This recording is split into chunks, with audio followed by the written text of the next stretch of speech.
Muito bem, gente. Boa noite para todos.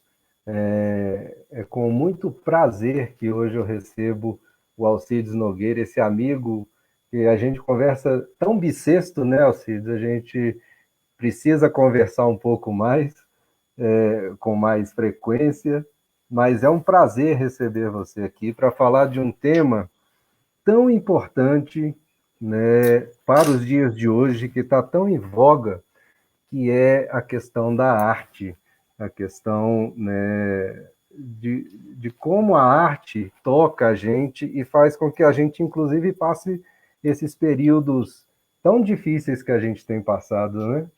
E Verdade.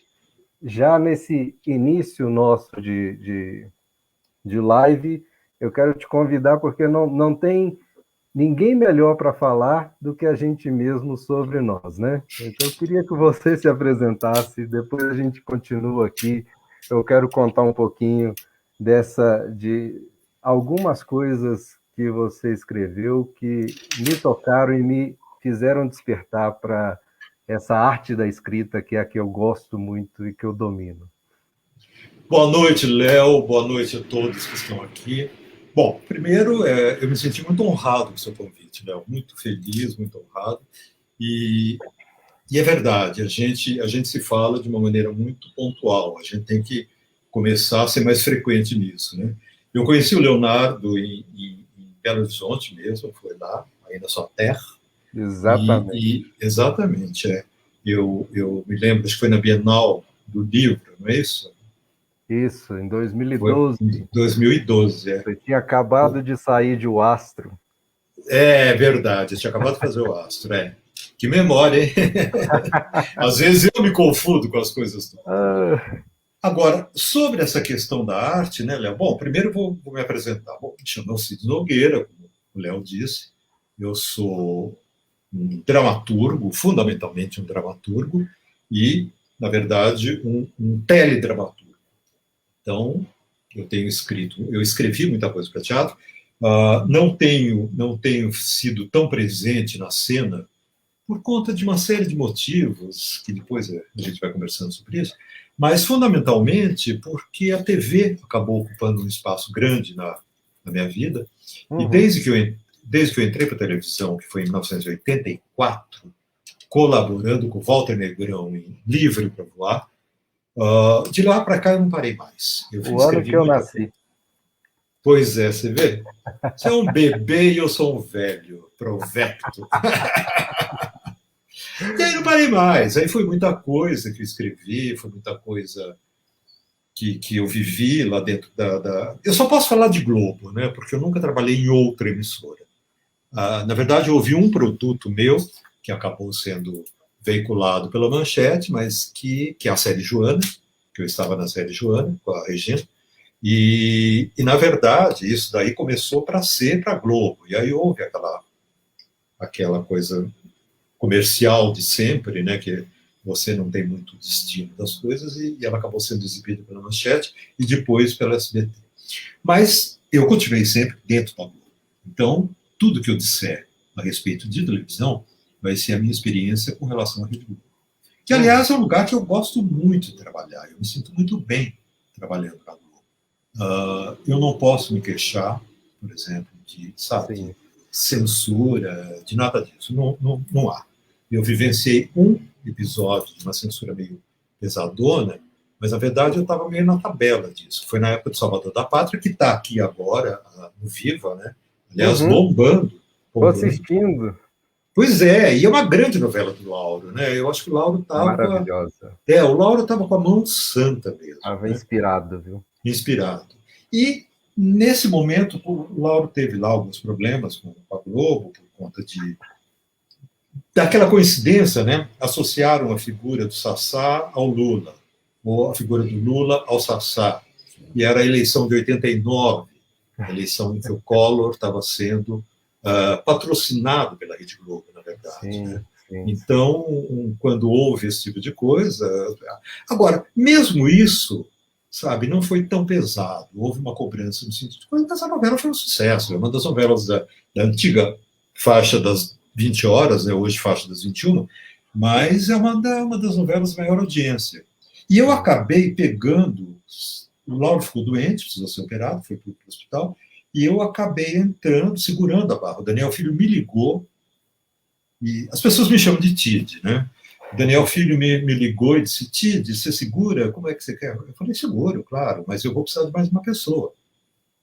E aí ele mandou a Ana Moretson para trabalhar junto comigo, mas Lauro foi incrível, porque o Lauro teve que ficar de repouso um bom tempo. Eu ia, e era o período final da novela. Eu ia à casa do Lauro, a gente discutia a escaleta, discutia para onde levava a trama, e quem conduzia toda a história era eu. Agora, quando chegou no último capítulo, eu falei: Lauro, essa é a sua assinatura, licença, né? Você vai escrever isso sei lá como, mas você tem que escrever. E ele escreveu. E é uma bela novela. Eu estou revendo agora e eu vejo como essa novela foi importante, não só em termos de dramaturgia, que é uma dramaturgia ousada. Eu fico imaginando, hoje a gente não conseguiria fazer aquelas cenas de Marina Sintra com as filhas, por exemplo, sabe? Tocar em assuntos tão polêmicos. E, na verdade, não são polêmicos, coisa nenhuma. A gente que encaretou, né? O Brasil encaretou.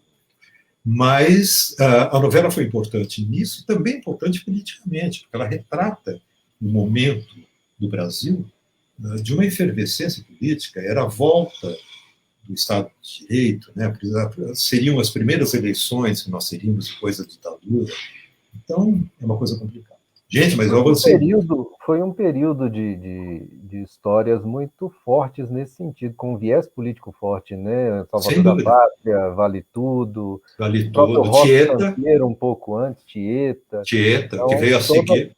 todas têm meio que essa libertação do momento anterior, a chegada nesse momento democrático. Na verdade, Leonardo, eu acho o seguinte: eu acho que era um momento em que era praticamente impossível você dissociar a praxis política da praxis artística. Eu acho que não havia como você separar, sabe? Hoje em dia está muito difícil você incorporar a política naquilo que você diz, no seu discurso. Mas eu continuo achando que é extremamente necessário. Você tem que dar um jeito. E quando eu falo em política, eu não estou falando em partidarismo. Não é isso. Uhum. A gente tem que discutir a política naquilo que ela tem de maior, na questão, sabe, na questão da democracia, a questão do Estado de Direito, a questão, sabe, dos direitos individuais, dos direitos coletivos, enfim, é isso que nós temos que ver. E não se é isso, se é aquilo.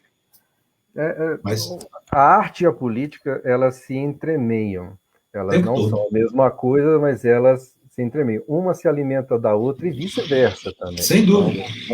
Não é uma coisa tão dissociada uma da outra, né?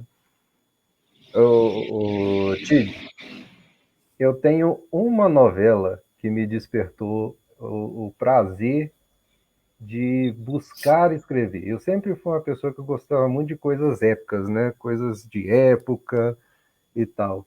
E Força de um Desejo é uma história que, olha, a história da Esther Delamare, ela está assim meio que gravada em mim.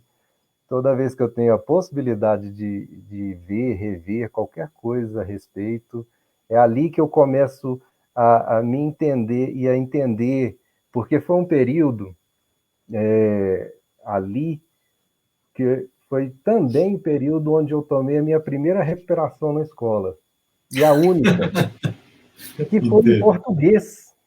Uau! E eu fiquei de recuperação em português por E o seu português é perfeito! Para você ver, né? A partir daí, essa vontade de contar a história e essa vontade de querer escrever bem, de raiva do professor, me fez escrever melhor. E hoje, ter esse português mais tranquilo, essa coisa mais bem feita, né? Mas ali despertou. Depois a gente tem Ciranda de Pedra, que tem uma memória muito interessante, foi quando eu me mudei em definitivo para Minas, né? Eu sou natural de Brasília. Eu não sabia que você é de Brasília. Pois é, Olha, eu nasci lá. eu adoro Brasília. Eu sou da segunda geração. Minha mãe é da primeira geração, eu sou da segunda geração. Mas a família, tanto da minha mãe quanto do meu pai, é toda mineira.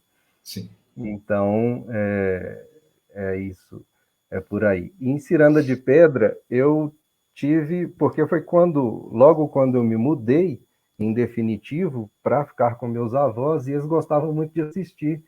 E eles assistiram Ciranda de Pedra, depois de prometer que não iam mais ver novela, porque prendia eles muito. E eles assistiram por conta da Ana Paula Rose, que eles gostavam muito Eu dela e tenho tal. paixão por ela, eu tenho Fora paixão. o resto do elenco, né? E de Ciranda de Pedra a gente vai para o Astro, que é uma história assim que Só falar pode, uma coisinha sobre Ciranda, posso? pode. Ciranda, eu acho que, independente de qualquer outra coisa, do prazer de escrever e desse super elenco que a gente tinha, direção caprichadíssima do Carlos Araújo, tudo isso, mas eu Maravilhoso. acho que é impressionante, né? A direção dele era maravilhosa. Uhum. Agora, o que mais me toca quando eu penso em Ciranda é a relação que eu estabeleci com a própria Lígia Fagundes Telles, Sim. porque a novela é baseada no livro dela. Né? Já tinha sido adaptada uma vez pelo Teixeira Filho, que tinha uma outra Uhum. visão. O Teixeira pegava muito mais a luta de classes, essa coisa toda, A e eu gente fui não mais. pode, a gente não pode considerar um remake essa novela, né? Não, não é o Porque ela é remake, é uma exatamente uma nova reinvenção, leitura. é uma nova leitura. E aí, Leonardo, eu sempre tive paixão por Lígia, não só como escritora, que eu acho uma das maiores escritoras do Brasil, mas como pessoa. Ela é uma mulher extremamente digna, ética, forte, maravilhosa. E como nós somos mais ou menos vizinhos, nós moramos mais ou menos perto, eu sempre me encontrei muito com a Lígia. E me encontrei com ela em eventos. Tanto que, quando ela ficou sabendo que eu faria Ciranda de Pedra, ela ficou muito feliz. E era lindo, porque a Lígia seguia a novela e me telefonava todo dia depois do capítulo para fuxicar mesmo, para tricotar. Quer dizer, olha o privilégio você ter Nossa, uma espectadora a Lígia Fagundes Telles. Isso é uma coisa que não tem preço, que não tem, sabe? Se e eu não fizesse mais ela nada, dava pitaco no dava, jogo de mas algum personagem. eu falava, Lígia, eu estou seguindo por aqui. Imagina, eu já contei minha história, agora você conte a sua. A Lígia é uma pessoa maravilhosa, maravilhosa. E aí, isso daí eu acho que deu para mim, não só a confiança para seguir naquilo, mas me deu uma certeza de que, sabe, é possível você fazer televisão com qualidade de texto, com qualidade de. Já que a gente está falando em texto, é possível você fazer, por exemplo, na Força de um Desejo tinha isso. Eu acho que agora, no Tempo de Amar, tem muito isso, aquela coisa do Tempo resgate de da Amar. língua, o Tempo resgate de da Amar, língua. eu considero, eu não cheguei lá, mas É Tempo assim, de não, Amar. desculpa, eu estou te Não, atropelando. não, mas a ideia é a gente conversando. Tempo de Amar é um tratado sobre o amor.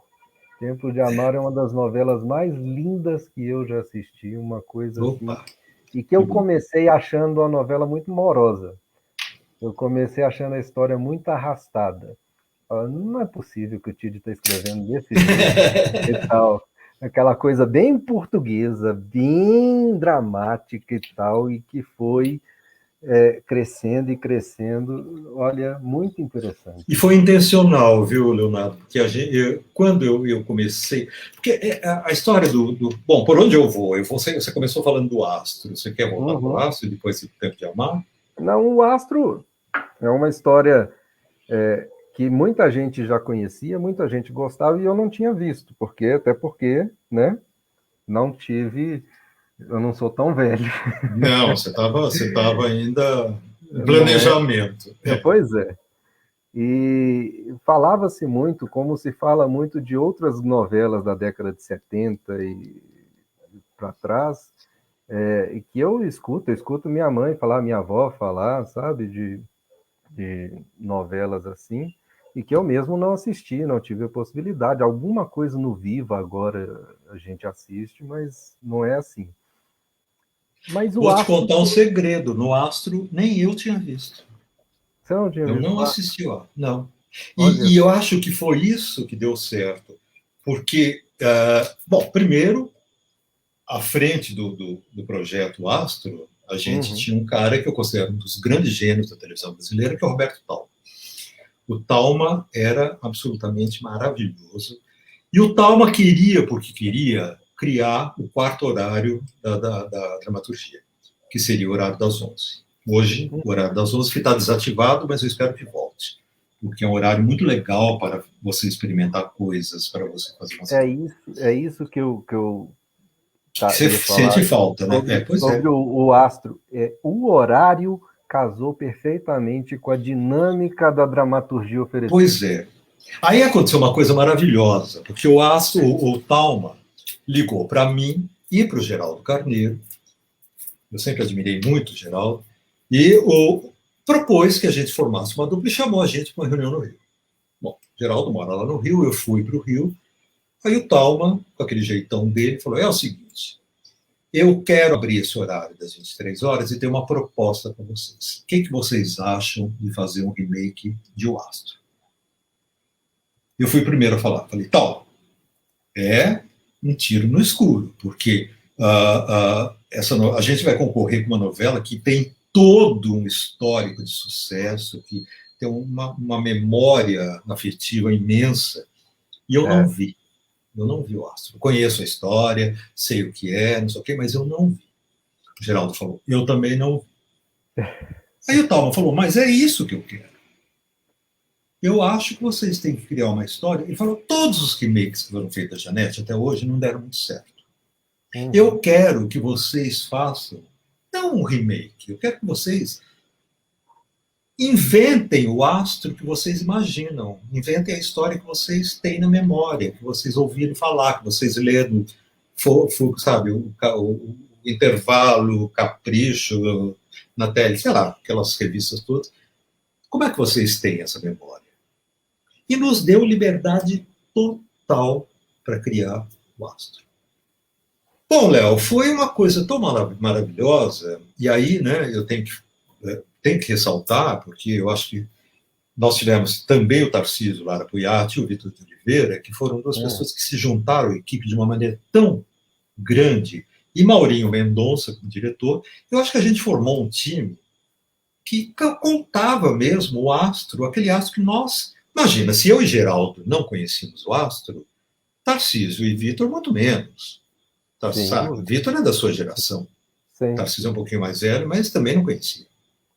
Eu tive o suporte bacanérrimo da Renata, neta da Janete, a Renata Dias Gomes, que é uma pessoa muito legal. A Renata me deu de presente a primeira sinopse que a Janete tinha feito sobre o astro, que na época que ela chamava de O Bruxo, e lendo aquela... Era uma sinopse muito simples, eram 30 páginas. Hoje a gente faz sinopse de 200 páginas. Janete, em 30 páginas, criou aquele universo todo. E aí a gente meteu bronca. Vamos. Bom, foi o sucesso que foi. A gente conseguiu abrir muito bem o horário das 23 e ainda ganhamos o M, né? Eu acho que isso foi uma coisa sensacional. Sensacional. É incrível. Qual a sensação de ganhar o M? Na verdade, eu vou ser muito sincero, eu me lembro que quando a Globo ligou para mim dizendo, olha, você está com passaporte em dia, visto em dia, tudo em dia, não sei o que, você tem que embarcar para Nova York porque você está indicado, você e o Geraldo estão indicados pelo astro. Demorou um pouco a cair a ficha, Leonardo. Depois eu comecei, durante o tempo todo, eu comecei a falar, tudo bem, eu já acho que não é chavão dizer isso, não. Eu acho que você ser um dos 4 indicados, o mundo todo, já é um grande prêmio. É um grande reconhecimento. Então, se levar, que é uma coisa que eu acho uma hipótese muito longínqua, mas se levar, vai ser uma maravilha. Agora, se não levar, vai ser ótimo. Fora que eu vou conhecer pessoas do mundo todo. Pois é, sabe?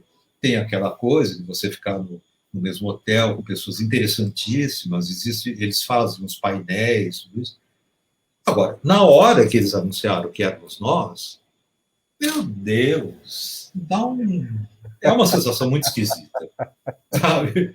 Nós saímos de lá e fomos tomar champanhe, todo mundo, toda a delegação brasileira foi tomar champanhe, e a gente não conseguia acreditar, porque, sabe, a gente via aquele troféu imenso e a gente falava, meu Deus, como que a gente faz?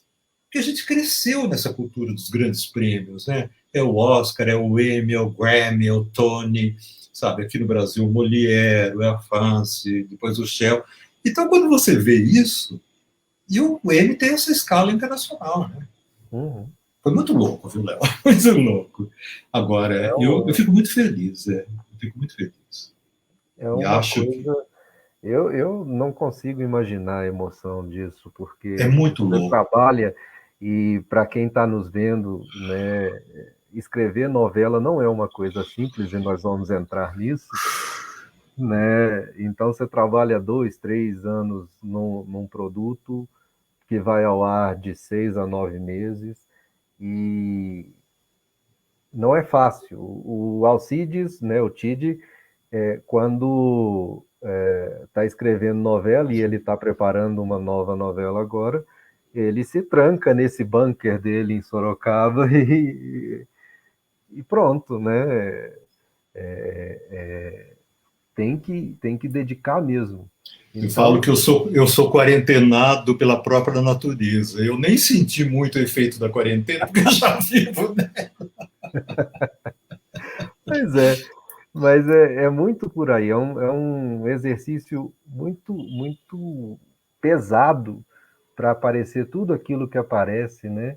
E aí eu já vou emendar uma pergunta de como é ser artista, fazer arte na indústria, porque a TV é uma É uma indústria indústria. muito, muito mais pesada do que o cinema, por exemplo, Sim, né? sim, concordo. E como é fazer arte nessa indústria, com cronograma, com tempo, com tudo? Olha, Léo, se você não tiver, primeiro, a crença de que você pode escrever alguma coisa boa dentro desse Uhum. universo industrial, porque é uma fábrica de salsicha mesmo, se você não tiver a crença de que você pode escrever alguma coisa legal, boa, e que você se orgulhe daquilo, e que você sinta que você está passando alguma coisa muito boa para o espectador, porque a gente escreve para o espectador, eu não escrevo para mim, escrevo para quem está vendo a televisão. Se você não tiver essa crença, e segundo, se não tiver uma disciplina férrea, do tipo, eu tenho a meta de escrever tanto por dia e não importa, sabe? Porque tem a síndrome da tela em branco, né? Você senta no Oh, computador, oh, você sabe como é isso. Você oh! sabe como é isso. Então você fica horas. Eu sou o rei do free cell, porque eu fico jogando, olhando a tela e jogando free cell. Até que me vem alguma coisa e começa. Se você não tiver a disciplina de falar, eu vou ficar na frente do computador até alguma coisa surgir, alguma coisa brotar, você não segue. Você não segue. E aquela coisa de escrever, ela é brutal, ela é uma estiva brutal, porque você não tem aquele cronograma, por exemplo, que você tem em outras profissões, alguma coisa assim. Você tem que escrever 6 capítulos por semana. Isso é uma coisa absurda. Hoje o capítulo tem 30 páginas no formato do Final Draft e tem um pouco mais no formato do Word. Uhum. Leonardo, é uma angústia você pensar. E tem o outro lado da história. Quando a coisa flui, você fala, poxa, mas eu precisava de pelo menos 45 páginas. Você não tem 45 páginas, você tem 30. Mas isso é uma coisa que eu gosto de fazer. Eu acho que isso é Editar. mais triste do que Mais a triste coisa. porque você. Agora, eu gosto de editar, eu gosto de cortar, eu gosto de coisa, porque você sempre consegue um resultado bom.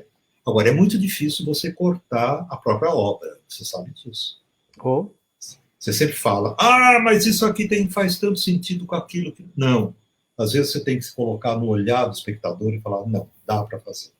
uhum. Agora, de qualquer forma, quem vê televisão, quem vê novela, quem vê tudo isso, eu já ouvi muita pergunta assim, mas você escreve as falas de personagens? Eu falo, olha, eu escrevo fala, eu escrevo movimento de câmera, eu escrevo isso, eu escrevo aquilo. Tudo. São Tudo. todas as rubricas, você coloca todas as intenções e tudo isso.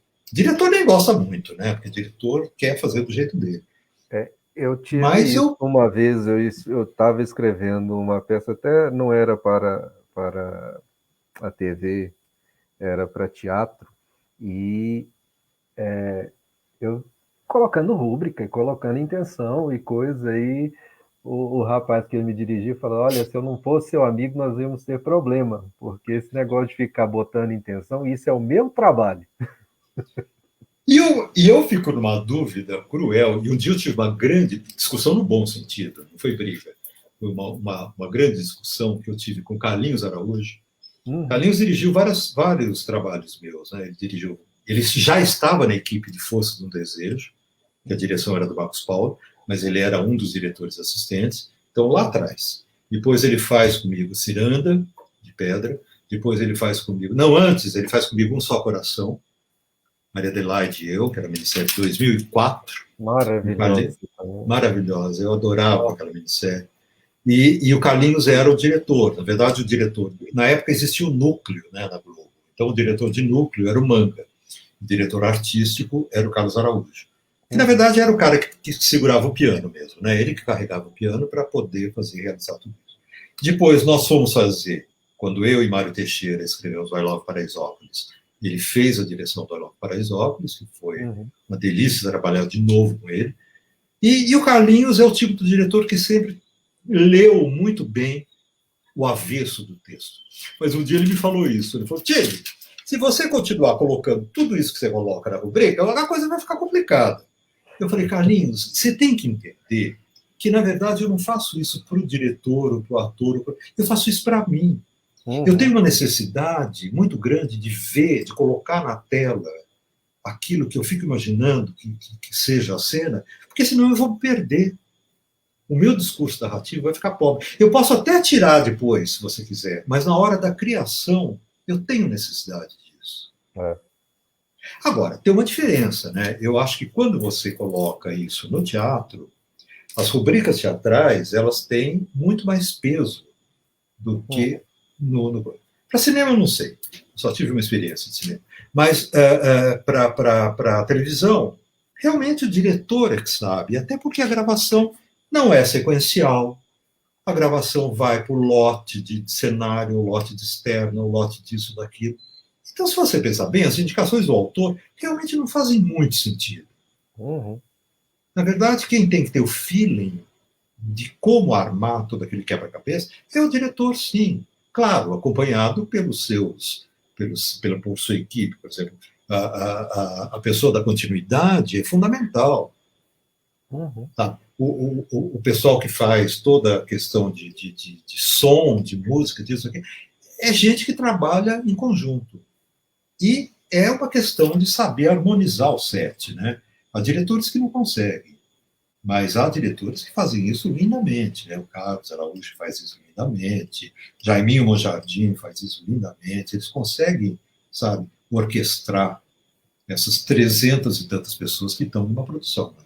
É muito louco. Que não é fácil, é uma loucura, né? Não é fácil. E aí entra a fábrica, a indústria. Entra a fábrica e entra isso que você colocou, né? Quer dizer, sabe, de certa forma, essa coisa dura, ela impede que você saia do trilho. Você não pode sair do trilho. Se eu chegar um dia e mandar uma cena para lá que exige, sei lá, os caras subindo, escalando uma montanha, não sei das quantas, sabe, eles vão me ligar na hora e dizer assim: Tid, troca isso por não sei o quê.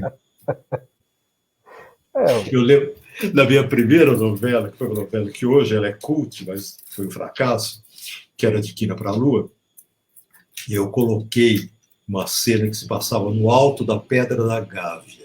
Porque eu, como paulista, estando lá no Rio, eu via a Pedra da Gávea, eu achava que era muito fácil chegar lá em cima.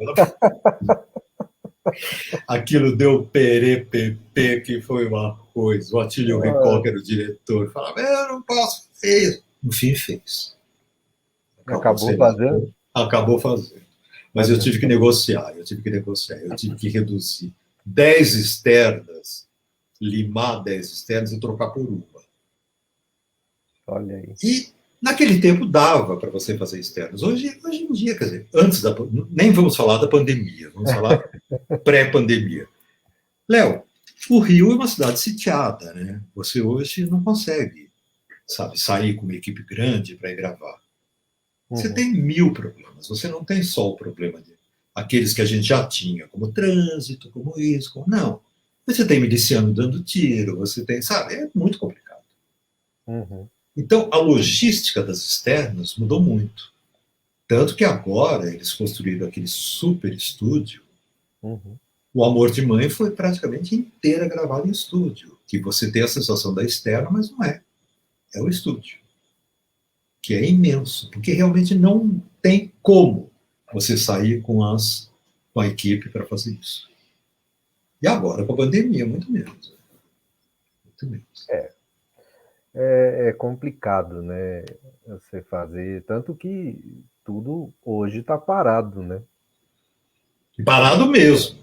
Parado de Eu, verdade. sim, estou preparando uma novela que é o remake, aquele remake sempre que é uma releitura, né? Uhum. Do Amor como Se Paga, que é uma história que eu adoro da Ivani Ribeiro e que tem tudo a ver, né? Porque o personagem do Nuno Correia é um personagem absolutamente fantástico, né? Que a Ari Fontoura fazia. E parou o Brasil para ver o Ari. Agora, eu não tenho a menor ideia de quando vai, porque eles não têm também. Né? Outro dia eu conversei com o Vilamarim, aliás, eu gosto muito do Vilamarim. Eu conversei com ele e ele me falou, Tid, não sei, a gente não tem ideia de quando a gente vai poder voltar. A E a previsão gente inicial para esse remake era agora no aniversário dela, né? Na seria comemoração para do 100 centenário. anos, É. exatamente. Aí foi adiado, foi para 22.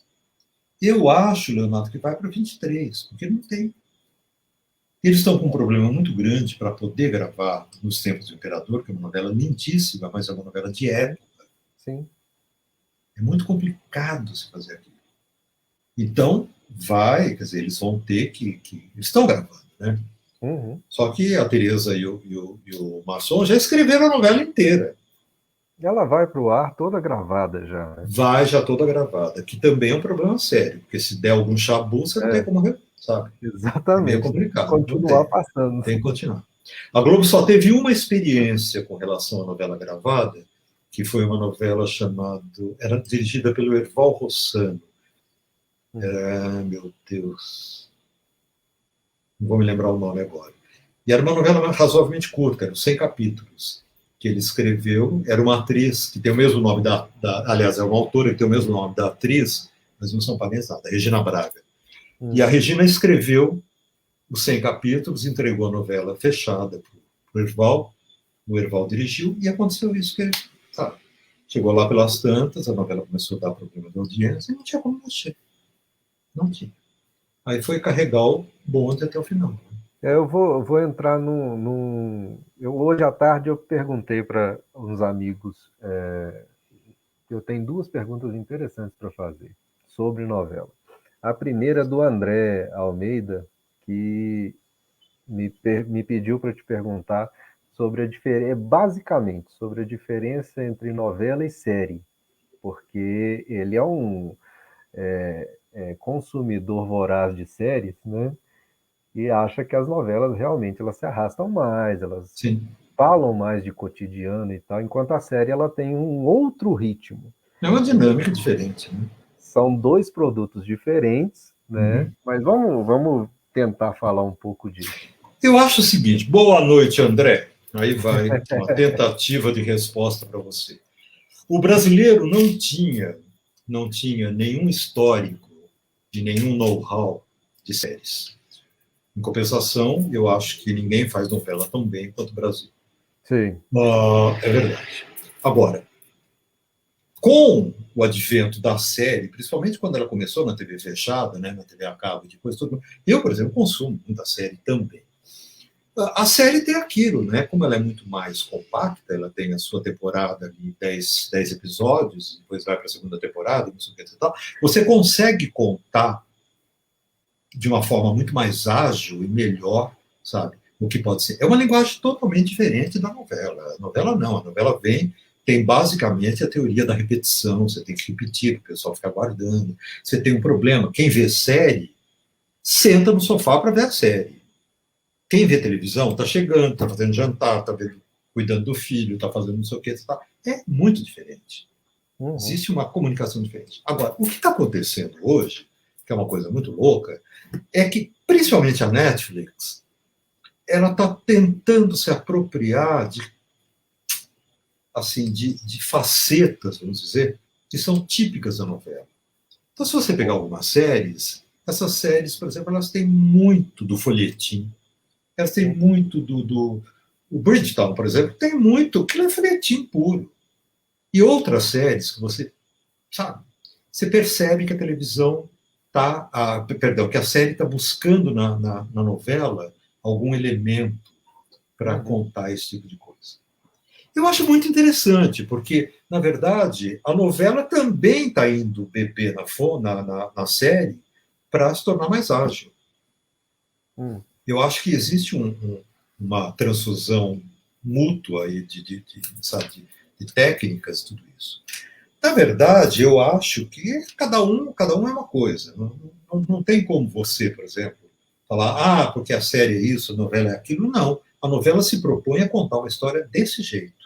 E a série desse jeito. Não acredito nessa história que a novela vai acabar. Não vai, não. A novela vai mudar. Não acredito. A novela pode mudar. Eu acho que ela tem que atender também algumas coisas que não são somente o desejo do público, mas também o desejo de quem cria, de quem escreve, de quem atua, de quem dirige. A gente tem que tornar a novela menor. Sabe? Não tem mais sentido você escrever uma novela com 180, 200 capítulos. Não tem. Uma novela de 100, 120, há quem ela goste. é muito... Não, há quem goste, claro. Há quem goste. Tem gente que adora, sabe, aquele horário que é para ver e tudo bem.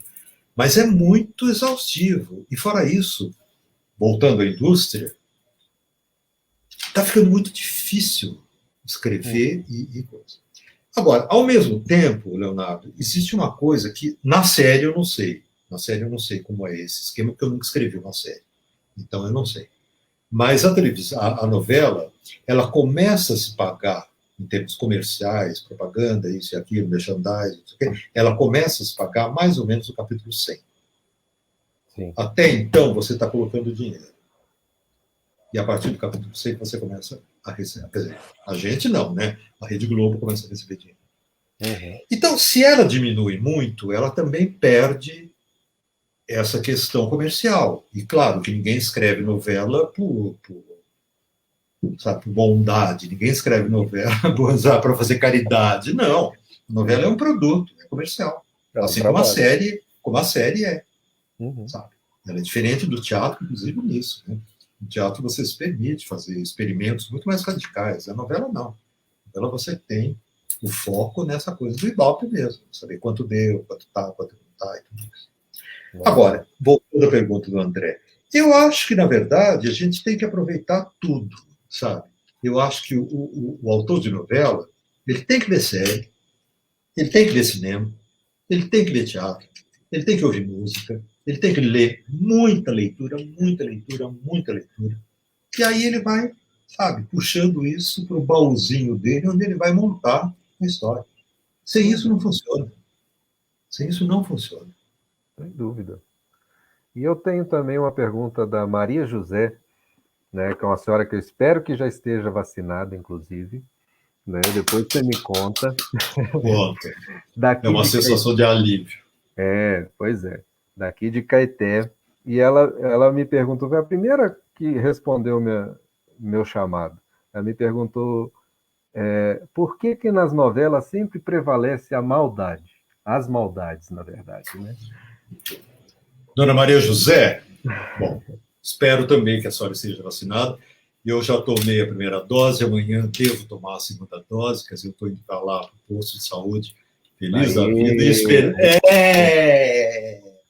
E eu estou muito aliviado, porque eu sei, a gente não pode baixar a guarda, a gente tem que continuar tomando todos os cuidados, mas existe um alívio assim, sabe? Não, chegou um imunizante, vamos ver como é que isso funciona. Mas a senhora está absolutamente certa. E isso é uma coisa que não é só uma preferência do autor, não.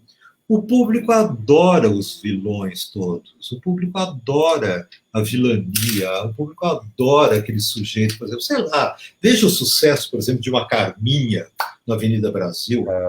Sabe? Veja o sucesso que teve. Enfim, esses vilões clássicos que a gente tem aí. É porque a maldade, de certa forma, eu acho que Eu acho que existe uma coisa catártica na maldade, sabe? Eu acho que o vilão acaba projetando uma coisa que, no fundo, todos nós temos, autores, diretores, atores e público, muito do público. Eu acho que essas pessoas têm esses desejos inconfessáveis e, sabe, por exemplo, tudo bem, eu nunca me imaginei uma Nazaré Tedesco com uma, uma tesoura na mão, cometendo aqueles crimes horrendos que a Nazaré cometia. Não me imagino. Mas que às vezes você tem aquela sensação, e quando você diz assim, ai, eu odeio, eu queria que fulano morresse, você não está falando, claro, você está falando, é uma metáfora, mas no fundo existe um sentimento de ódio seu que você expele. Uhum. O que eu concordo com a senhora é que às vezes existe uma overdose disso. E aí a gente tem que ter cuidado, não pode. Tem que contrabalançar, sabe, com o romance, tem que contrabalançar com os bons sentimentos. E eu sou muito a favor de se falar sabe, de coisas boas na novela, de coisas felizes, de coisas que tragam um pouco de esperança para a gente, porque o nosso dia a dia é muito duro. Então, a novela tem também essa função. Mas eu não posso ignorar, sabe, que há maldade no mundo, que existe, sabe, sujeitos que fazem isso mesmo. Verdade. E o vilão, é engraçado, né? Os atores eles disputam a tapa os papéis de vilões. Eles não querem ser mocinho e coisa. Eles acham que É mocinho... mesmo? Vixe! Por exemplo, existem algumas personagens que marcaram época na televisão. Por exemplo, quantas atrizes quiseram ser Odete Roitman? Olha só. Muitas. Muitas. E aí a Beatriz acabou fazendo maravilhosamente, né? Até hoje a gente olha a Beatriz Segal e falou, bom, coitada, nunca mais conseguiu se desfazer da imagem de Odete Roitman dela. Né? Mas, sabe, ela, a Renata Sorrah fazendo a Nazaré, sabe? A Adriana Esteves fazendo a Carminha e agora no Amor de Mãe fazendo a Thelma.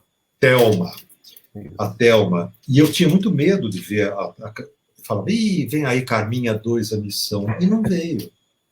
Não veio. Foi uma construção. A Adriana é uma atriz. A Adriana é fantástica, né? Ela consegue se construir, é muito interessante. É muito interessante. E ela ligou uma outra chave. E eu vi uma declaração dela muito interessante, quando perguntaram para ela, vai ser a Carminha 2? Isso antes de começar. Vai ser a Carminha 2? Ela falou, bom, se resultar numa nova Carminha, o erro vai ser meu.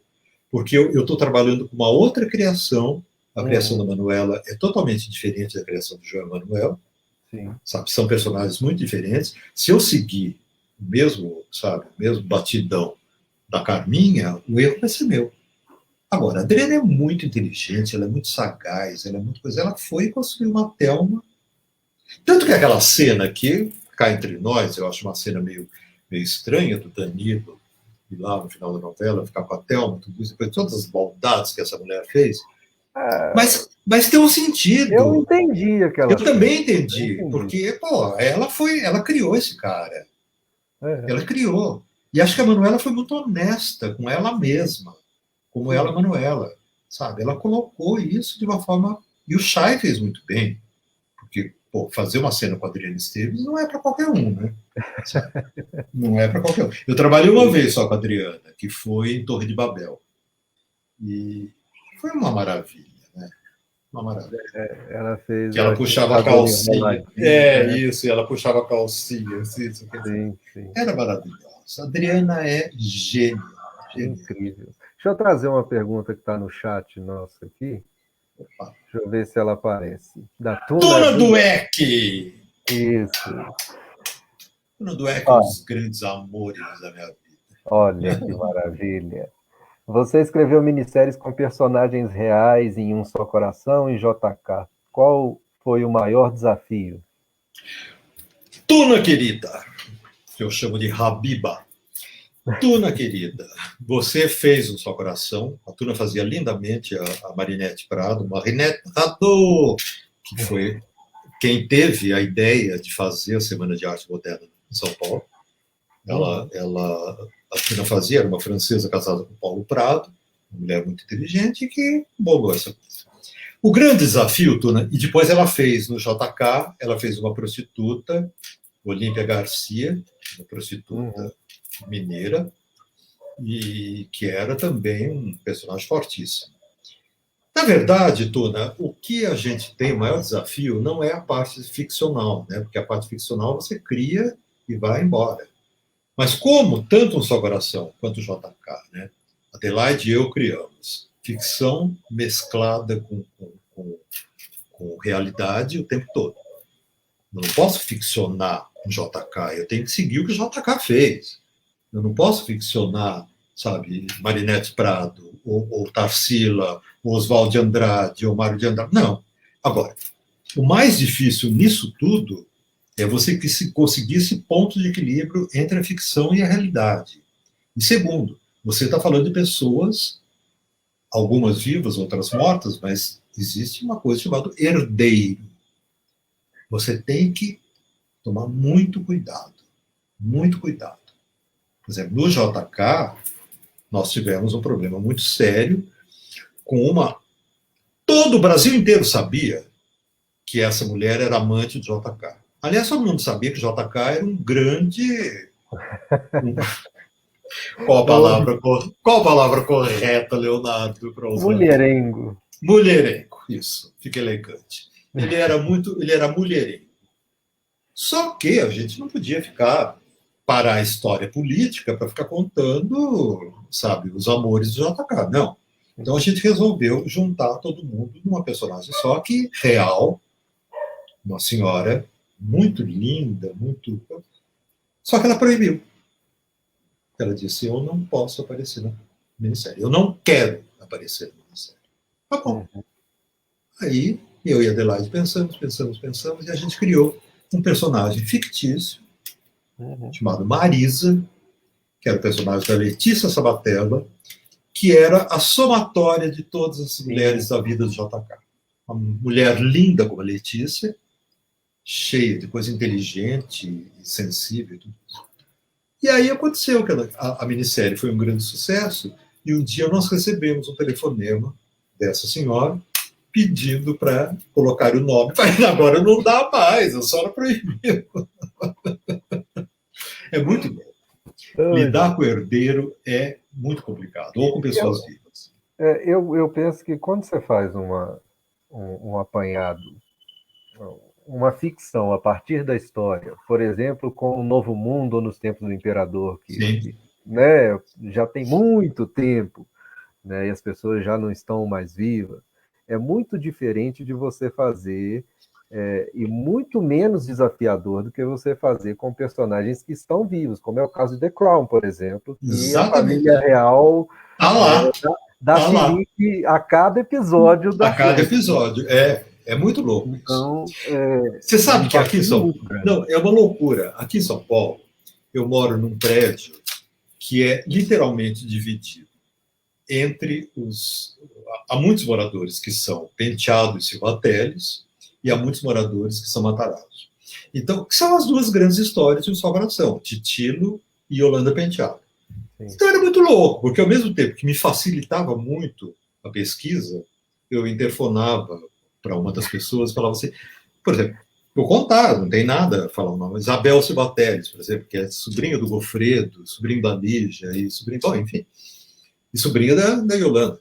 Falei, Isabel, a gente pode conversar sobre a Yolanda? Claro, vem aqui tomar um café, não sei o que, a gente conversa. Ia lá.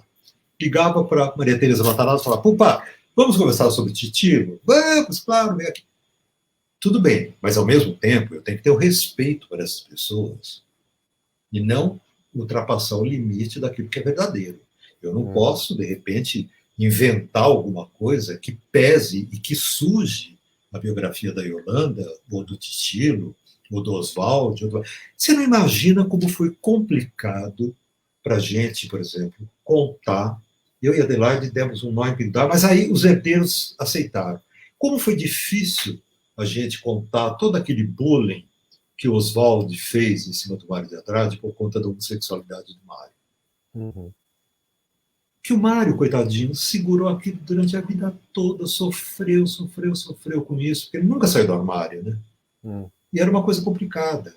um grande intelectual como Mário de Andrade, maravilhoso. E o Oswald pegou isso para fazer chacota. Quer dizer, é uma coisa maldosa do Oswald, mas ao mesmo tempo faz parte da história. A briga entre os dois, o rompimento deles e não sei o que e tal. E mostrava muito bem como era o Oswald e mostrava muito bem como era o Mário.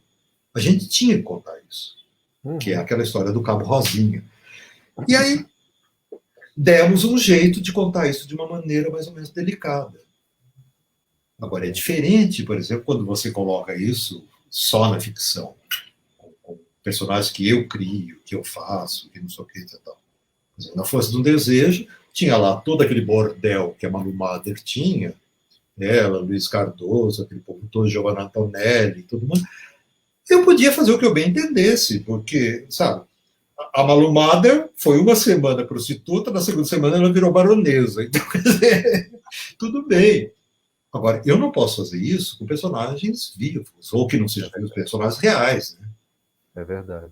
O limite é tênue, tu não. O André está pedindo uma coisa aqui, mas primeiro deixa eu falar um pouquinho de teatro, senão a gente estoura o tempo também. E o Alcides, na primeira peça que ele escreveu, ele já teve problemas com a censura. Eu queria que você contasse um pouquinho disso, porque o teatro é uma arte que se permite, sabe? É uma arte mais aberta, mais livre do que a indústria da TV, que tem tempo, tem dinheiro envolvido pra caramba e tudo mais, né? Então, vamos falar. Eu queria falar um pouquinho de teatro e começar por essa história da primeira peça. Você sabe que a minha grande paixão, Leonardo, é o teatro, sim, sabe? Eu tenho pela cena uma. Eu sei que a cena é o meu lugar no mundo mesmo, sabe? É ali que eu me sinto Alcides Nogueira como ser humano mesmo.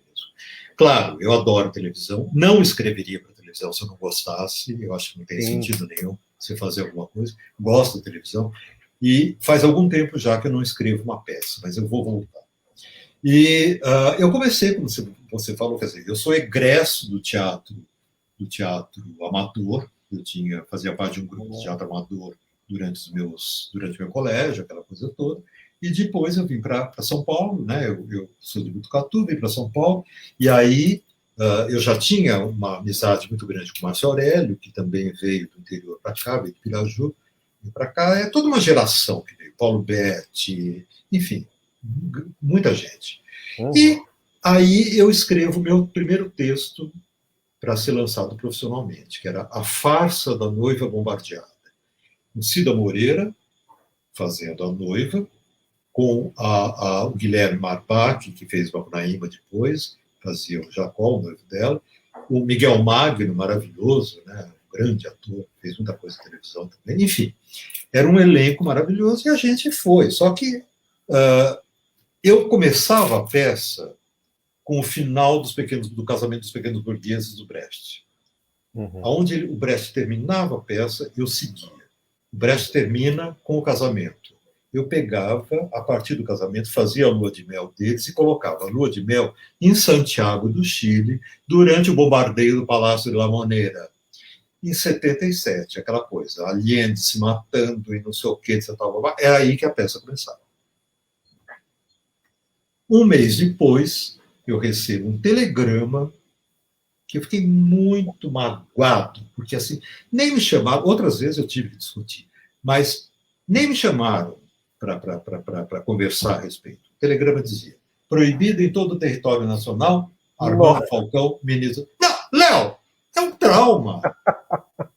Porra, eu era um cara com 27 anos de idade, cheio de sonhos na cabeça, querendo pegar.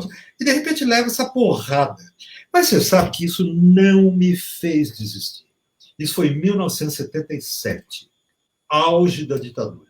Em 78 eu já estava contra a peça, em 79 eu já estava contra a peça, em 80 eu já estava contra a peça, em 81 eu escrevi a primeira peça que falou, sabe, pós-anistia, que foi montada, inclusive, em Belo Horizonte, pelo Pedro Paulo Cava. Foi montada aqui em São Paulo, com Berto Magnani e Denise Del Vecchio, Elisa Andreato e Júlia Pascali. Em Belo Horizonte foi montada com a direção do Pedro Paulo Cava, e é uma peça que é um referência, que é a Lua de Cetim. É uma peça que ficou muito tempo em cartaz, ganhou muitos prêmios, enfim. E que era a primeira peça que falava, sabe, do que tinha sido essa volta dos exilados e aquela coisa, e da dor. E falava do peso da ditadura, não em cima de instituições, não, mas em cima de uma família de classe média média. E como que essa ditadura tinha pisoteado, tinha acabado com sonhos, acabado com tudo. É uma peça dolorida, até hoje é dolorida. Mas eu acho que é função. Sabe? Então eu nunca desisti. Eu acho que o Armando Falcão, sabe, cometeu um erro, porque se ele pensava que isso ia cortar minhas asas, eu acho que ele, sabe, me deu asas suplementares Mais para voar asas, mais. né? Exatamente. Para ir embora. Mas doeu. Doeu. Tanto que eu nunca É, deixei remontar a peça, não quero que seja remontada, falei, não, fica lá. larga. É, Deixa ela. Ela tem deixa, essa deixa. história. Respeita a Exatamente. história dela. Pronto. É isso, sabe? É, Ela teve um mês que foi legal. Depois é, disso. eu gosto disso também. As coisas têm história, tem a história delas e ponto. Tem que deixar passar, né? Tem que deixar passar, sim. Tem que deixar. Tive outros problemas de censura no teatro. Por exemplo, a própria Lúcia tinha. Existia uma coisa, Leonardo, que era absolutamente assim humilhante para todos nós. Nós Hum, éramos obrigados a fazer um espetáculo para censura hum. antes da liberação. A gente tinha que fazer o espetáculo como se fosse o espetáculo da estreia, só que era só para o Ó, censor. O que mais humilhava, que a gente tinha que buscar o censor na casa dele, botar o censor dentro do teatro, depois devolver o teatro, devolver o censor. Isso era terrível, era humilhante, era humilhante. ó, Então a gente boicotava. Por exemplo, Lua de Cetim, que é uma peça com duração normal, sabe? O Márcio Aurélio, que era o diretor, o Márcio Aurélio fez a peça em 5 horas. O censor dormia mesmo. E mesmo assim ele queria cortar algumas coisas e a gente negociou e conseguiu liberar. É muito ó. complicado. Sabe? Eu penso que vocês, você, Dias Gomes, e aí Adelaide, Adelaide, né, o Fagundes no Teatro de Arena e sim. tudo mais, essas pessoas foram muito bravas, porque o primeiro a sentir quando a gente perde esse ambiente democrático, e eu não penso que a democracia nossa seja perfeita nem nada, né? Só que eu penso que para os erros de democracia a gente precisa de mais democracia e Com não certeza, regimes claro, autoritários. claro. Então vocês foram muito bravos para segurar essas coisas, o pessoal da música, o Caetano, o Chico Buarque, né, para enfrentar tudo isso, porque a ideia era intimidar para que não se fizesse. Claro. E Como todo mundo se não se fez. faz, não se informa e a população É. segue aquela massa. Então vocês foram muito bravos para que a gente Não, tivesse esse ambiente que a gente tem hoje, sabe? e é uma coisa louca, né, Leonardo? Porque há exemplos, assim, eu poderia citar 1000 exemplos, mas vou citar dois. Você já, inclusive, já falou dele. Um deles foi a resistência do Teatro de Arena. Isso aí foi uma coisa, sabe, fundamental para que a gente Sim. resistisse. E a resistência do Oficina. Para você ter uma ideia, o Zé Celso estava estreando o Galileu Galilei exatamente no dia que foi baixado o AI-5, dia 13 de dezembro de 1968. E o AI-5 que foi o pior ato, né? Quer dizer, eu não sei como hoje tem gente que quer o AI-5 de volta, porque não sabe o que é. Porque não sabe o Não que é. viveu isso, né? Não viveu.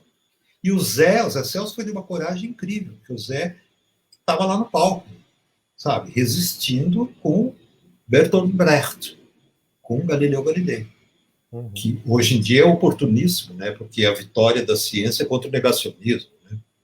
Uhum. Então, seria uma peça para se remontar sempre, sempre, sempre. Principalmente dando um recado para certas pessoas. Né? É, Para o Bozo, né? O Bozo deveria, se ele tivesse capacidade de entender, ele deveria assistir Galileu Galilei. é verdade. Mas eu penso que realmente quem pede exceção, quem busca esse caminho do não diálogo, ou gente que não viveu isso, ou gente para quem estava muito bom, porque também o regime é muito bom para algumas pessoas. Então, Com você certeza. tem que entender esse lado também dessas pessoas que perderam alguma coisa e Porque querem temos muitos privilégios, né?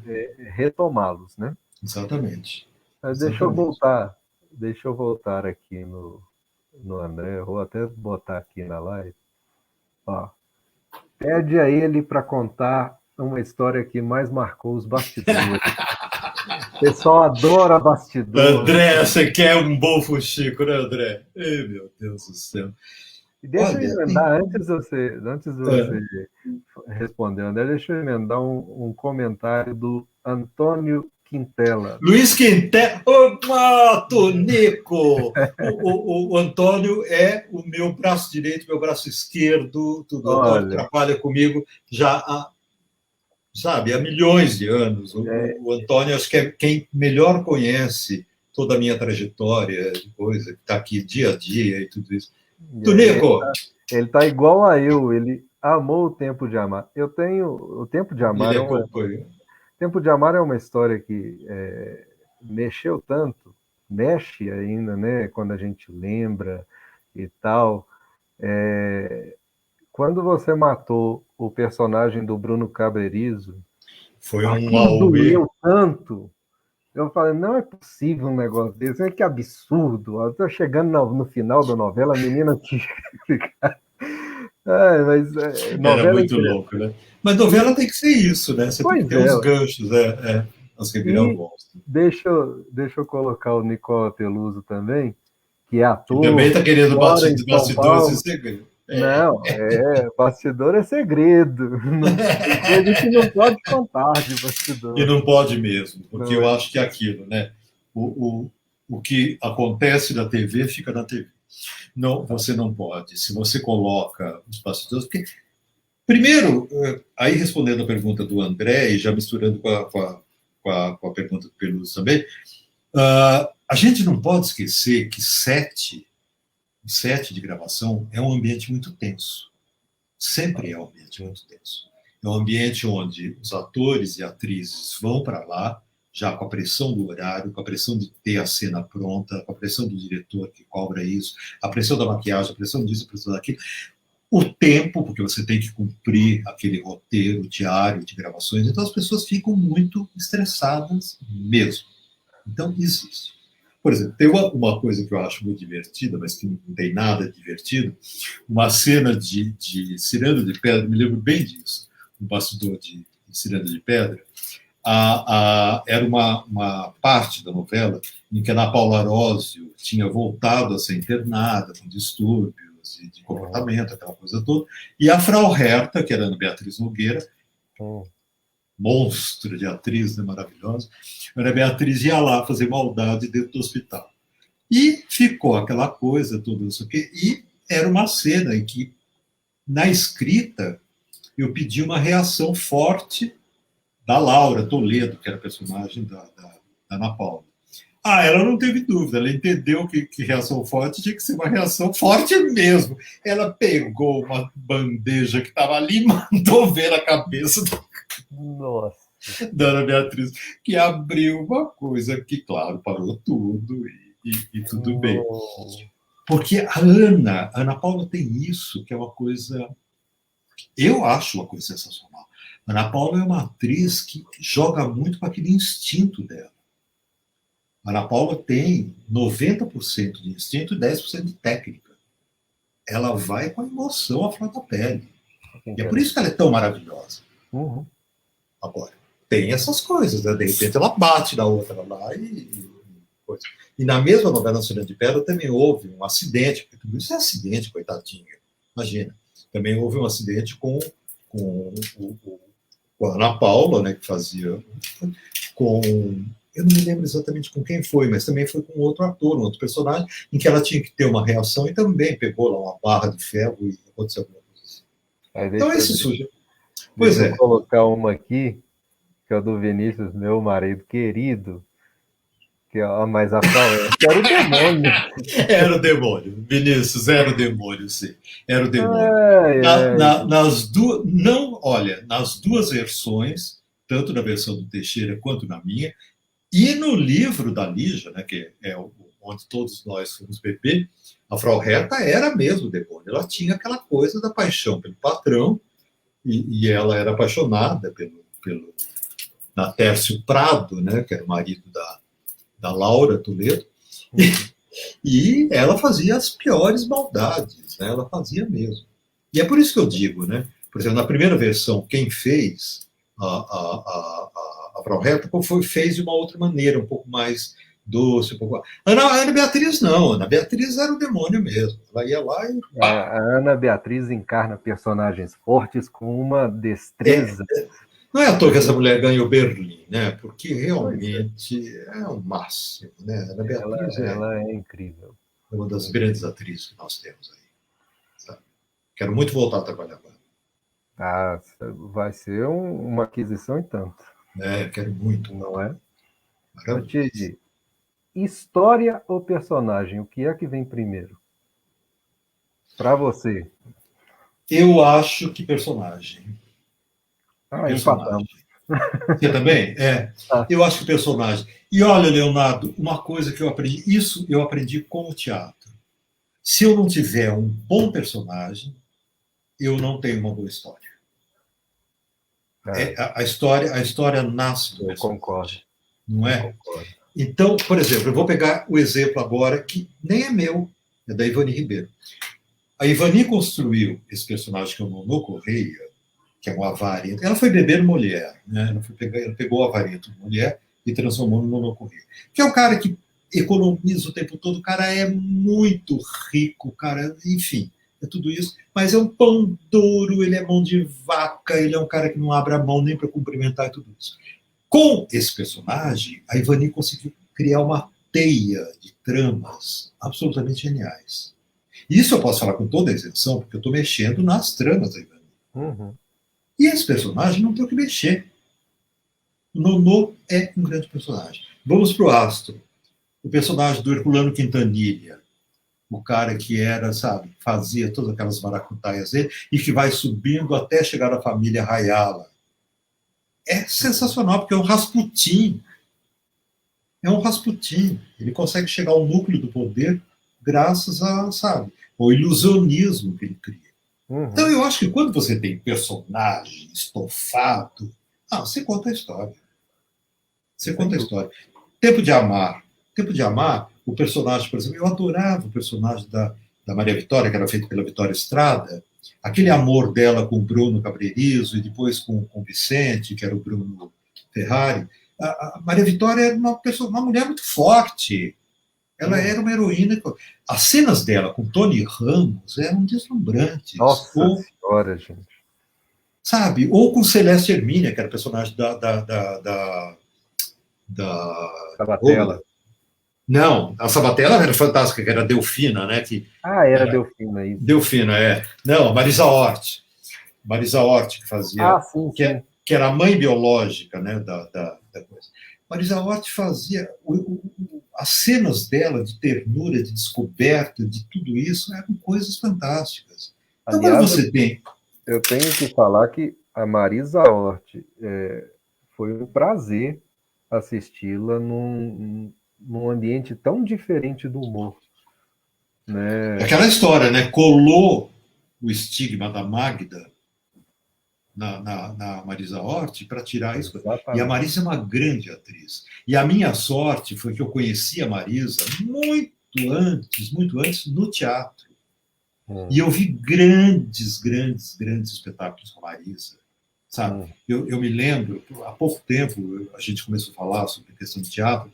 Quando eu escrevi Ópera Joyce, eu entrei no Teatro Off logo depois que tinha saído um espetáculo do Flávio de Souza com a Marisa Hort e o Carlos Moreno, que era o Fica Comigo Essa Noite, que a Marisa dava um banho. Eu me lembro da Marisa, por exemplo, fazendo Três Mulheres Altas, do Albi, que era uma coisa sensacional. Então, Marisa é uma atriz que tem potencial. Mas, como você disse, né, ela ficou naquela coisa do humor. Então, resgatar a Marisa foi muito bom. Não, mas muito incrível. Que é uma grande cantora também. Sim, e isso ela mostrou no Sai de Baixo, inclusive. Pois Ela é uma grande cantora. Tanto que ela é boa. Quem nasceu primeiro, a personagem da Tatá ou da Bruna Marquezine no I Love Paraisópolis? Da Tatá. Da Tatá. Foi. E é uma história muito louca essa, porque eu e o Mário, nós queríamos colocar a... Mas é que não dava, porque o Tata Werneck é um gênio. Mas a gente queria criar uma grande história romântica para Tatá. Quer dizer, no final a gente acabou criando uma história romântica, mas do humor. Mas a gente queria transformar a Tatá numa heroína romântica. Não ia dar certo, né, Léo? Sabe? Porque... E a Tatá tem um jogo de cena o tempo todo, ela vai, ela vai com tudo. E ela tem. E a química entre a Tatá e a Bruna funcionou muito. Elas se deram muito bem. E a Tatá com o Caio Castro também. Então, agora a Tatá é uma diversão, né? Trabalhar com a Tatá é uma festa. É uma festa. Eu imagino o set de filmagem com ela. A Tuna, que apareceu aqui, fez a pergunta, a Tuna fazia a Ramira, que era a mulher do Zé Dumont, e que era uma nordestina radicada em Paraisópolis. A Tuna presenciou isso. Primeiro dia de gravação em Paraisópolis, Leonardo, você não imagina o que foi aquilo. Eu fui até para lá para ver como que ia ser. Você não imagina o que é uma comunidade toda parar para ficar vendo Bruna Marquezine, Tata Werneck, Caio Castro, enfim, os atores todos que estavam ali. E eles são respeitosíssimos. Só que era uma multidão. Nossa. Aí foi que, sabe, que a logística, né, falou mais alto. Controlar tudo isso, né? Não, e não tinha como. Tanto que a Globo construiu lá no Projac, construiu uma réplica perfeita de Paraisópolis. Então, uma vez por mês, eles faziam alguns takes aqui e o resto era feito dentro da cidade cenográfica. Tinha como. Agora, eu adorei a comunidade, eu fiquei tão amigo de pessoas lá. Até hoje, sabe, eu tenho uma relação muito forte com a biblioteca de Paraisópolis, com o balé de Paraisópolis. Eles são pessoas tão incríveis, eles batalham pela arte mesmo. É verdade. Sabe?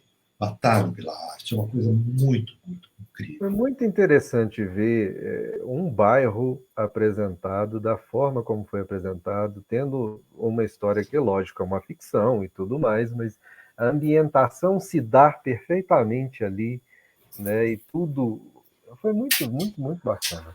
E você sabe que, na verdade, a gente não ficcionou, quer dizer, claro, tudo ficção, mas a gente não inventou nada. Porque, por exemplo, o Castelli, ele mora num daqueles prédios que ficam bem na divisa com Paraisópolis. Tem a Avenida Hebe Camargo ali, e tem aqueles prédios de alto luxo, e ao lado tem a favela. O Castelli frequenta muito mais Paraisópolis do que o Morumbi, que é um bairro de classe alta. Ele gosta muito lá de Paraisópolis. Então, quando ele foi gravar a novela, era incrível. As pessoas conheciam, Castelli! E a comunidade lá é muito legal. Eu me lembro que no primeiro dia de gravação apareceu um cara para falar com o Carlinhos e falou: olha, eu sou pasteleiro aqui na feira de Paraisópolis, mas eu gosto muito de fazer música. Eu gravei umas músicas aqui para o senhor, não sei o que, tal. Sabe que o senhor... O Carlinhos, que é uma pessoa muito gentil, muito acolhedora, falou: eu quero ouvir. Bom, conclusão, foi a música de abertura. Que legal, gente. Foi o tema de abertura. Que legal. Isso dá um prazer, sabe? Nossa. Dá um prazer. Porque não tem nada de paternalismo, não, Leonardo. Não é questão de ser paternal, não. É questão de você saber como é que você está incluindo essas pessoas que passaram a vida toda sendo excluídas. Verdade. É o que acontece hoje no Rio, por exemplo, com todo aquele pessoal do Vidigal, Nós do Morro, sabe? Saiu tanta gente de lá, maravilhosa. Babu Santana saiu de lá do nosso Vidigal. Isso é uma coisa fantástica. Você tem que ouvir. Eu tenho aqui também mais uma pergunta do Quinzola. E quem cria os bordões? Bordão nasce como? Olha, Quinzola, bordão nasce de duas maneiras. Às vezes é o autor que coloca, ele gosta de um bordão, acho que tem tudo a ver com o personagem. Às vezes é o ator mesmo. sabe? Eu sabia que E eu sempre achei que o bordão nascia do caco que os atores colocam. nem Você sempre. gostava muito de fazer caco e tudo Não, mais. sim, há cacos que são muito inteligentes, e aí, sabe, o autor que não se apropriar desses cacos, ele deixa passar um tesouro. Hum. Então, é uma coisa muito. O Wilker, por exemplo, na novela do Aguinaldo, que ele falava do. Como que era o caco que ele Ah, colocava? da Sapucaí, o É, tempo ruge. o Tempo Ruge, isso. O tempo Que era ruge. maravilhoso. Então, se você não pega isso, você está sendo idiota, porque, sabe, ninguém entende o personagem melhor do que o ator ou a atriz. Uhum. E eles sim dominam completamente esse personagem. Então, é muito bom pegar esse tipo de coisa. Eu me lembro, por exemplo, que em Ciranda de Pedra a gente colocava o como ele fulou e pegava e colocava. A Olivia Araújo, que é uma atriz que eu adoro, em Paraisópolis ela falava governante em vez de governanta. Ela falou, porque agora eu sou governante.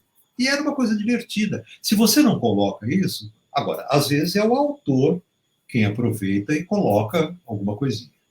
Né? O Gilberto, por exemplo, coloca muito bordão em personagens e não sei o que, sabe? Uhum. E há pessoas que proíbem. Eu não entendo isso. Tem autor que não gosta. Tanto que é do Gilberto um dos grandes bordões que tem hoje, que virou meme, né? Eu tô rica! Tô rica! Que aparece a Carolina Ferraz É a Carolina Ferraz. com Virginia Slims. É, O Tô Rica. Até hoje, né? Tem memezinho, tudo exatamente. isso. Não, o próprio do coisa, Força de Jesus tem poder, Sim. que era da Raquel Ascioli do Vale Tudo. Gilberto Uhum. cria grandes bordões. Cria grandes bordões. E ele vem aí, né? Ele com a Denise Bandeira vem com a Feira das Das Vaidades, vaidades. que tem uma trama Essa maravilhosa. novela promete, tá? Promete, Promete. promete. Maravilhosa. Eu gostaria muito de ter visto a criação dos bordões e do enredo em si do Bem Amado. Bem Amado é fantástico, né? É incrível e É incrível. é atual. Não, eu concordo com você. Né? O Bem Amado, eu revi agora, né? Bem Amado é impressionante. E toda aquela sequência que ele fala da história da vacina, de não sei o quê, você quer coisa mais atual do que isso? Uhum. Uma discussão que tem do Dirceu Borboleta com o Cláudio Cavalcante, com o personagem do Cláudio Cavalcante. Ah, era tudo aquilo que a gente está vivendo no Brasil hoje. Né? Dias Exatamente. Gomes foi, Dias Gomes foi gênio. E Sabe? como o Dias Gomes construiu aquilo, e como o Paulo Gracindo construiu aquele personagem. Paulo Gracindo, Paulo Gracindo era monstro, né? É uma coisa, eu acho que assim, nasce um a cada século. É Sabe? verdade. Paulo Gracindo, como Lima, né? Como Lima Duarte. O Lima também é uma. Meu Deus do céu. Você consegue Outro. imaginar outro ator fazendo Sinhozinho Malta? Eu não consigo. Não. Nem Não para consigo. um remake eu não consigo Não assimilar. Tem consigo também. algumas pessoas que a gente fala assim, essa atriz podia fazer tal coisa e tal. Mas ali é difícil achar. É difícil. Eu vou penar muito na hora de escalar o Nono Correia, porque eu acho que até hoje quem viu, você pode perguntar para os seus pais, mas quem Uhum. viu o Nono Correia com Ari Fontoura vai ser muito difícil. Vai ser muito difícil. É um caso senhorzinho mal. E aí, Tid, a gente já está indo para o final, porque nós já estamos nos alongando aqui Nossa no senhora, papo, né? é tão delicioso bater papo com vocês todos. Hein? Mas eu vou fazer mais uma última pergunta aqui do Vinícius. Já aconteceu de um ator ou atriz mudar o texto completamente algumas horas e dar certo? Já aconteceu, eu não vou citar o nome da atriz, Sim. porque era uma coisa recorrente, não era, Vinícius, não foi uma vez, não. Foi praticamente durante toda uma novela, e eu tinha discussões homéricas com essa atriz, eu acabei, chegou a ponto de eu ir para a Globo, fui para o Rio para dizer, eu vou tirar essa personagem, eu vou dar um fim digno, porque era uma atriz muito conhecida, muito isso. Uhum. Falei, mas eu vou tirar esse personagem porque eu não aguento Esse mico eu não quero mais pagar. Ela reescrevia as minhas cenas. Nossa. Não, é uma loucura. É uma loucura. O diretor Uma enlouqueceu. coisa ou outra, tudo bem, a gente entende. Claro que tudo bem. Tudo bem. Reescrever, não. Reescrever. Que loucura. Ela não concordava, por exemplo, ela não queria ser uma vilã. Só que ela era uma vilã. Ela não queria ser uma mau caráter. Só que ela era um mau caráter. E ela não entendia que não era ela, a atriz, que era mau caráter, era a personagem que era mau caráter. Ela não entendia. Aí, Leonardo, ela reescrevia. E a grande sacanagem foi que ela não. Por exemplo, eu canso de. Eu sou um autor tão aberto, porque eu não acredito que novela seja uma coisa escrita sozinha. Eu não tenho nenhum problema. Os atores ligam para mim e perguntam: isso eu posso fazer isso, posso fazer? Pode, ou não pode. Sabe? Eu sempre tenho aquela coisa do diálogo. Ela não me ligava. E ela pegava todo mundo de surpresa, porque ela chegava no set e começava a dar um texto que o diretor não conhecia, que a continuista não conhecia, e que mais, a pessoa que estava contracenando com ela não conhecia também. Chegou uma hora que, sabe, eu realmente falei, eu vou tirar. Quem botou pano quente foram aquelas pessoas da Globo, algumas pessoas bem sensíveis, o Silvio de Abreu, por exemplo, que chamou uma conversa e deu um cala-boca. Mas, olha, essa está na minha listinha, como dizia o Paulo Biratã, é uma das minhas safenas. Essa comigo, não. Não. Aí é complicado. Aí é muito complicado. Um desrespeito total. Sabe? Gente do céu. Porque até você mudar falas e tudo isso. Tem uma coisa, Leonardo, que eu não quero me estender, não, mas tem uma coisa que eu acredito muito, que é o seguinte: embocadura para o ator e para a atriz é uma coisa que só ele conhece. Então, às vezes, eu posso criar uma frase que eu acho uma frase ótima, muito bonita, para ele falar vai ser difícil. Então, ele meio que coloca umas almofadas entre as palavras ali para ele conseguir pronunciar aquilo bom. E eu gosto, porque o resultado é sempre melhor. Agora, quando você muda o sentido, aí não, né? O sentido eu não quero, não. A intenção da fala é o essencial. É o essencial.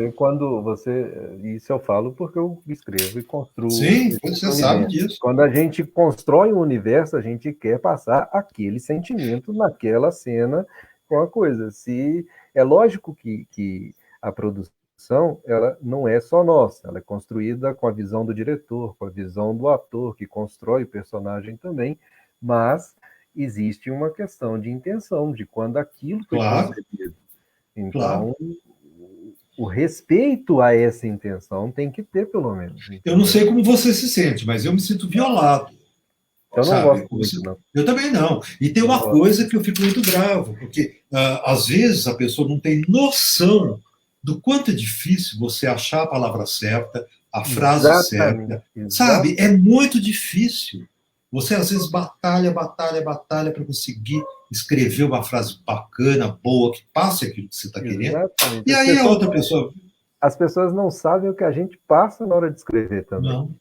Na hora de criar. É muito exaustivo. Você imaginar uma cena, dar um tom, né? Eu faço isso muito com música no ouvido, exatamente. Eu também! Aí, ó, tá vendo? Eu faço playlist. 2 sou eu também. Eu faço playlist. Eu tenho música para cada tipo de cena. Eu também. Eu vou escutando aquilo. Então, você chegar naquele clímax da cena, o que precisa e tal, e de repente alguém vir, não, deixa eu fazer desse outro jeito, porque é melhor. Não é melhor. Véio. Não é melhor. Não é assim. Não é. E isso é um desrespeito, né? Um desrespeito com a criação. Isso é um desrespeito. Não pode. E eu conheço, do outro lado da história, muitos atores com quem eu trabalhei, que eu conheço, que são extremamente respeitosos, sabe? Extremamente respeitosos. Segue o texto à risca mesmo. É verdade. sabe? Que vão ali. Eu poderia Que citar várias fazem pessoas. e que dão a intenção, né? E que trabalham para entender o Total, texto ali total, e construir o total. personagem dentro daquilo que a gente imagina. Então, Ah, quem queria fuxico de bastidor? Então tem mais um aqui. Não, um dia eu cheguei de surpresa numa gravação, porque eu não sou muito de ver gravação, não, tal. Nem tem tempo, né? Porque cada vez que você faz uma viagem para o Rio, você perde um tempo. Mas às vezes eu tinha que resolver coisas práticas. O Rio eu aparecia lá no estúdio para ver. Eu ficava muito bravo. Várias vezes eu peguei ator recortando do roteiro, recortando só as falas, as tirinhas passadas. Ele não tinha a menor ideia do que a pessoa falava antes, do que ele ia falar. Não, ele só decorava a fala só o dele. dele. Não lia o capítulo. Nossa. E eu tive uma grande briga com o ator. Foi uma coisa meio complicada. Então não Nossa. vou mais escrever, você fala o que você bem entende. Uhum. Vou sofrer. Aí fica aquele medo, né? Porque, de certa forma, o autor ainda é o cara que coordena tudo. Tudo passa pelo autor. Aí o ator morre de medo que o personagem diminua, que eu mate o personagem, que eu tire o personagem. Não, também não sou assim. Aquele caso que eu contei da atriz era de extremo, né? Mas é sempre. Se eu tenho um personagem lá, é porque ele tem uma função dramática. Então, é complicado. Complicado. Não é fácil mesmo, não. Bom, nós já estamos bem adiantados com as horas, né? E nem sei que horas.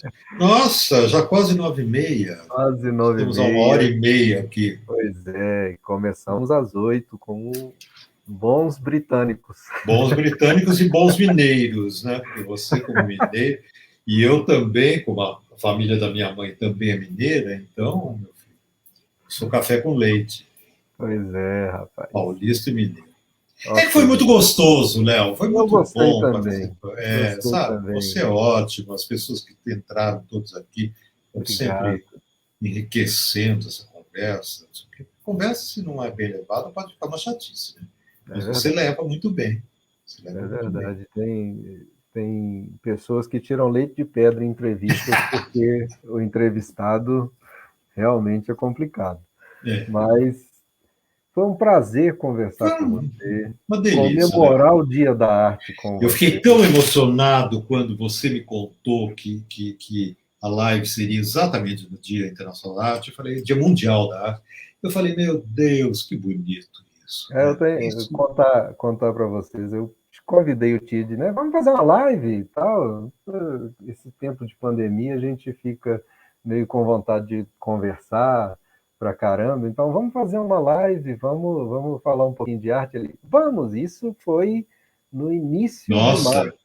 No foi. início de março ali. Vamos, mas pode ser lá para o final do mês, porque eu estou apertado aqui, né? Estou escrevendo novela e tudo mais, estou apertado e coisa. Eu falei, tá, vou achar uma data. Aí eu cheguei com ele, Tid, pode ser 15 de abril? Porque é dia da arte. Ah, maravilhoso! Não, aí é um presente, né? É um presente, é maravilhoso. E você foi muito maravilhoso, viu, Leonardo? Porque Obrigado, eu não, obrigado. não, verdade, além de tudo, porque eu não estou em nenhuma rede social. Eu não tenho Instagram, não tenho Facebook, eu não tenho nada, não tenho Twitter, não tenho nada. Você deu um jeito de conseguir fazer essa live comigo. Eu falei, eu te preveni, falei, Eu sei. Léo, não sei como que a gente vai fazer isso. É. Mas aí você deu um jeito, criou, e tudo bem, né? Sabe? Porque eu realmente, a única coisa que eu tenho é WhatsApp, o resto eu não tenho nada. Nada, nada. Nem É, quero ter. eu gosto dessa interação, é muito interessante, sabe? Não, eu acho, mas eu não Mas dou conta. isso é muito meu signo, meu geminiano. Então, Explicou.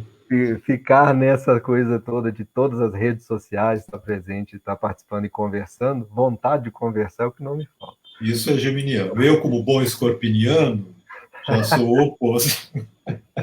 Já sou o oposto. Eu Já já fico. fica mais mergulhado. É, mas eu não sou daqueles que dá o bote, não, e que morde Ah, o que próprio. bom! Que bom. Não, não dou, não. Eu tenho ascendente Sagitário que alivia muito, Oh, coisa boa. e a Lua é Aquário. Então, sabe, são dois Eu- elementos. E a partir do momento que a gente vai ficando mais velho, a gente vai pegando muito mais as características do ascendente do que as características do Solaris, né? Então, no meu caso, eu já estou com um bom pé lá em Sagitário. Estou com 71 anos. Então, sabe, já virei Sagitário. E depois de tantos anos de terapia, eu, sabe, eu já também mudei de si. Aliás, essa é uma frase da Nusa Leão, que eu acho maravilhosa. Ela dizia assim: eu sou escorpião, mas depois não sei quantos anos de fã, eu já estou mudando para Aquários. Era maravilhoso. Coisa boa, coisa boa. E aí, para a gente encerrar, eu queria que você desse uma mensagem para quem está começando na arte. Hoje eu vi aqui, tem alguns amigos jovens meus que estão aqui, que são atores, né? O pessoal que gosta também de escrever, que está aqui, que está presente. E eu queria que uma pessoa que já é tão versado, né, nessa arte de escrever, o que você tem a dizer para os jovens escritores? Primeiro eu tenho a dizer que eu fico muito feliz por saber que há pessoas que querem enfrentar essa questão da escrita, da criação, de tudo. Isso é muito bom saber isso, porque eu acredito muito nessa renovação, eu acredito muito em sangue novo, eu acho que a gente tem que passar o bastão, eu acho que, sabe, é isso mesmo, é isso que faz, Uhum. sabe, todo o movimento da criação, né? E uma coisa, não é uma carreira fácil, principalmente no Brasil. O Brasil é muito complicado, ainda mais no Brasil de hoje, né, que a gente está vivendo aí esse obscurantismo total, a gente está vivendo esse negacionismo, a gente está vivendo esse horror que é o governo Bolsonaro, mas ele há de passar. E eu acho que vocês não podem desistir, eu acho que vocês têm que seguir, têm que correr atrás desse sonho, têm que ir atrás, leiam muito, vejam tudo que vocês possam ver, sabe, filme, música, artes plásticas, enfim, tudo. E vai embora. Crie. Ao mesmo tempo que não vai ser fácil, vai ser muito, muito prazeroso. É isso. Sem dúvida. Sem dúvida. Pessoal, obrigado por ter ficado aqui até agora. Espero que vocês tenham gostado muito dessas histórias todas, né, que a gente contou aqui. E vamos até a próxima, né? Até a próxima. E eu agradeço muito, Leonardo, seu convite, agradeço muito a Eu que te presença de agradeço. vocês todos, fico muito feliz. Eu estou vendo a Nossa Senhora Conceição ali atrás de você, Sim. que ela nos proteja muito. Beijo para todo mundo. Obrigado, beijo, até mais. Tchau. Tchau.